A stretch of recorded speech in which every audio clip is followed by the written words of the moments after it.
സ്വർണത്തിൻ്റെ സുവിശേഷം. റോമൻ നാണയങ്ങളിലുള്ള വിശ്വാസം റോമിൻ്റെ അതിർത്തികൾക്ക് പുറത്തും പ്രബലമായിരുന്നു. കൊടുക്കൽ വാങ്ങലുകൾ ദിനാറയിലായിരിക്കാൻ ജനങ്ങൾ പ്രിയപ്പെട്ടു.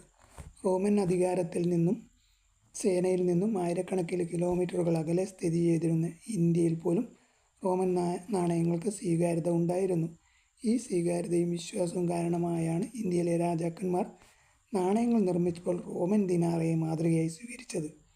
സദ്ദേശീയ രാജാവിന് പകരം റോമൻ ചക്രവർത്തിയെ തന്നെ അവർ നാണയത്തിൻ്റെ ഭാഗമാക്കി.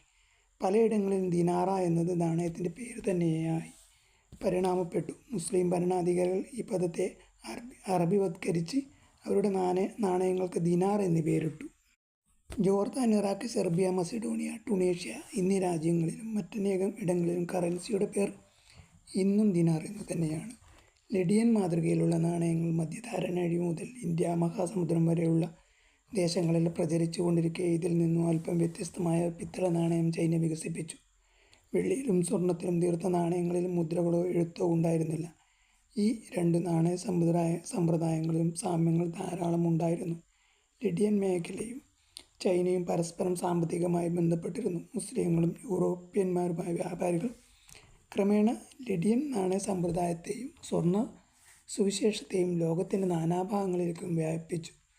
ആധുനിക കാലമായപ്പോഴേക്കും ലോകം ഒരൊറ്റ നാണയ വ്യവസ്ഥയിലേക്ക് ചുരുങ്ങിയിരുന്നു. സ്വർണവും വെള്ളിയും ബ്രിട്ടീഷ് പൗണ്ടും അമേരിക്കൻ ഡോളറും പോലുള്ള അപൂർവം ചില കറൻസികളും മാത്രമായി. അന്തർദേശീയവും സാംസ്കാരികവുമായ ഒരു നാണയ വ്യവസ്ഥയുടെ വരവാണ് ആദ്യം ആഫ്രോ ഏഷ്യയെയും പിന്നീട് ലോകത്താകെയും സാമ്പത്തികവും രാഷ്ട്രീയവുമായ ഒരൊറ്റ കുടക്കീഴിലാക്കിയത്. തുടർന്നും പരസ്പരം അപരിചിതങ്ങളായ ഭാഷകളിൽ അവർ സംസാരിച്ചു കൊണ്ടിരുന്നു.